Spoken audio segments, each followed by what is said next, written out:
Welcome to my Bisho Bhuban channel, where I share with you inspiring stories and lessons from different cultures and traditions.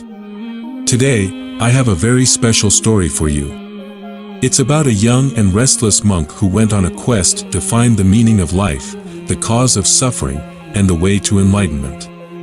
He met a sage who asked him two simple but profound questions that changed his life forever. This story is based on a Buddhist parable, and it has a lot of wisdom and insight that can help us in our own journey of self-discovery and spiritual growth. So, sit back, relax, and enjoy the story of Sid and the sage. Sid was a young and restless monk who lived in a monastery in India. He had joined the monastery when he was 12 years old, hoping to find peace and happiness in the teachings of Buddhism. He had learned the scriptures, the rituals, the meditation techniques, and the moral precepts from his master, but he still felt dissatisfied and empty inside. He wondered if there was more to life than what he had experienced so far. One day, he heard about a famous sage who lived in the Himalayas, who was said to have attained enlightenment and could answer any question. Sid was curious and eager to meet him, so he asked his master for permission to go on a pilgrimage to the mountains. His master agreed, but warned him that the journey would be long and dangerous, and that he might not find what he was looking for. Sid thanked his master and packed his belongings, ready to embark on his adventure. Sid traveled for many days, crossing rivers, forests, deserts, and hills. He faced many hardships and dangers along the way, such as hunger, thirst, heat, cold, wild animals, bandits, and storms. He also met many people, some of whom were kind and helpful, and some of whom were cruel and hostile. He learned a lot from his encounters, but he also faced many doubts and temptations. He wondered if he was doing the right thing, if he would ever reach his destination, and if he would find the answers he sought. After several months, he finally arrived at the foot of the Himalayas. He looked up and saw the majestic peaks covered with snow and clouds. He felt a surge of awe and excitement, but also of fear and uncertainty. He knew that the hardest part of his journey was yet to come. He gathered his courage and began to climb the steep and slippery slopes, following a narrow and winding path that led to the sage's cave.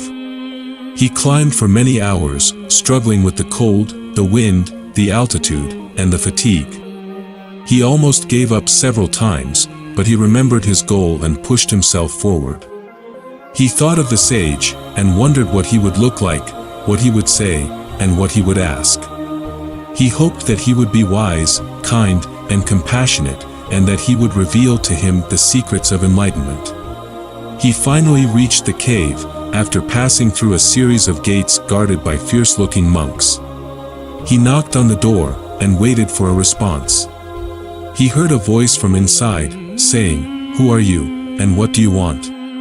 Sid replied, "I am Sid, a monk from a monastery in India. I have come to seek your guidance and wisdom. I want to know the meaning of life, the cause of suffering, and the way to enlightenment." The voice said, "Very well. Enter." Sid opened the door, and stepped into the cave. He saw a dimly lit room, with a fire burning in the center. He saw a man sitting on a cushion, facing the fire. He was old and thin, with a long beard and a bald head. He wore a simple robe, and had a serene and radiant expression on his face. He looked at Sid with a gentle and penetrating gaze, and smiled. Sid bowed to him, and said, "Greetings, O sage. I am honored to meet you. You are the one who has attained enlightenment, and can answer any question. Is that true?" The sage nodded, and said, "Yes, that is true. I have realized the ultimate truth, and I can help you to do the same. But first, you must answer my questions. Are you ready?" Sid said, "Yes, I am ready. Please ask me anything." The sage said, "Very well. My first question is, who are you?" Sid was puzzled by this question. He thought it was obvious who he was. He said, "I am Sid, a monk from a monastery in India. I have told you that already. The sage shook his head and said, that is not who you are. That is only your name, your occupation, and your origin. Those are labels and concepts that you have acquired from others. They do not define your true nature. They are impermanent and changing. They are not you. Who are you, really? Sid was confused by this answer. He did not know how to respond.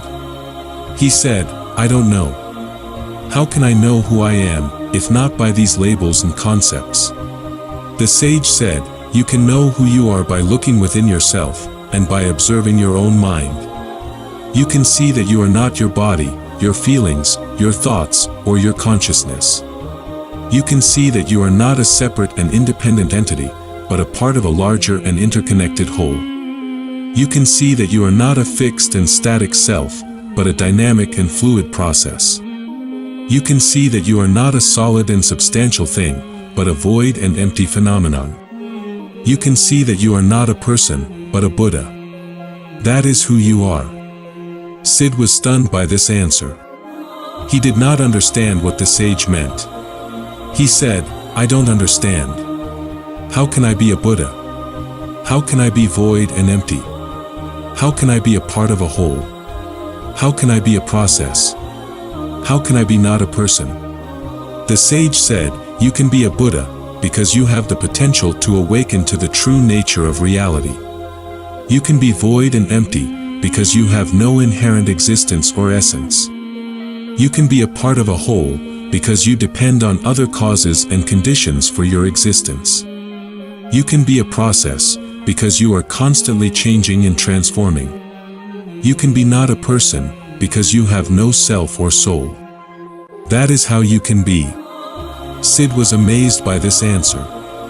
He felt a spark of insight in his mind. He said, I see. I see that I am not what I thought I was. I see that I am something else. I see that I am a Buddha, void and empty, a part of a whole, a process, not a person. I see that I am who you are. The sage smiled and said, yes, you see. You see that you are who I am. You see that you are who everyone and everything is. You see that you are who you are. You see that you are. That is the answer to my first question. Now, are you ready for my second question? Sid said, yes, I am ready. Please ask me your second question. The sage said, very well. My second question is, what do you want? Sid was surprised by this question. He thought it was obvious what he wanted. He said, I want to know the meaning of life, the cause of suffering, and the way to enlightenment. I have told you that already. The sage shook his head and said, that is not what you want. That is only what you think you want. Those are goals and expectations that you have created in your mind. They do not reflect your true desire. They are based on ignorance and delusion. They are sources of attachment and aversion. They are not what you want. What do you want, really? Sid was perplexed by this answer. He did not know how to respond. He said, I don't know. How can I know what I want, if not by these goals and expectations? The sage said, you can know what you want by letting go of your goals and expectations, and by listening to your heart. You can see that you do not want anything in particular, but everything in general. You can see that you do not want to gain or lose anything, but to be free from everything. You can see that you do not want to know or understand anything, but to realize and experience everything. You can see that you do not want to be happy or unhappy, but to be peaceful and blissful. You can see that you do not want to be enlightened or unenlightened, but to be awake and aware. That is what you want. Sid was astonished by this answer. He did not understand what the sage meant. He said, I don't understand. How can I want everything and nothing? How can I be free from everything and realize everything? How can I be peaceful and blissful and awake and aware? How can I be not enlightened or unenlightened? The sage said, you can want everything and nothing, because you have no preference or discrimination.